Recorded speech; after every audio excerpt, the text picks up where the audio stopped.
ಇವತ್ತು ಒಂದು PCOS ವುಮೆನ್ದು pregnancy test positive ಬಂತು. ಇವ್ರದ್ದು ಏನ್ ಗೊತ್ತಾ ಸ್ಪೆಷಾಲಿಟಿ? ಇವರು 32 ವರ್ಷದವರು.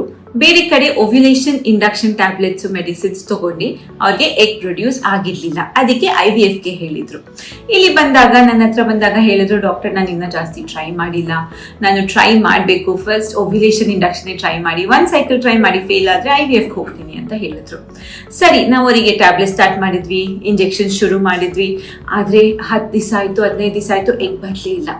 ಫೈನಲಿ 16ನೇ ದಿವಸ 17ನೇ ದಿವಸ ಕೇರ್ಫುಲ್ ಆಗಿ ಮಾನಿಟರಿಂಗ್ ಮಾಡಿ ಇಂಜೆಕ್ಷನ್ ಸ್ಲೋ ಆಗಿ ಜಾಸ್ತಿ ಮಾಡ್ಕೊಂಡು ಹೋಗಿ ನೋಡಿದಾಗ 1 ಎಗ್ ಬರೋಕೆ ಶುರುವಾಯ್ತು. ನಾರ್ಮಲಿ ನಾವು ಒಂದು ಪೀರಿಯಡ್ಸ್ 14ನೇ ದಿವಸ 15ನೇ ದಿವಸ ಎಗ್ ರೆಡಿ ಆಗುತ್ತೆ. ಆದ್ರೆ ಇವ್ರ ಎಗ್ ರೆಡಿ ಆಗಿದ್ದು 25ನೇ ದಿವಸ.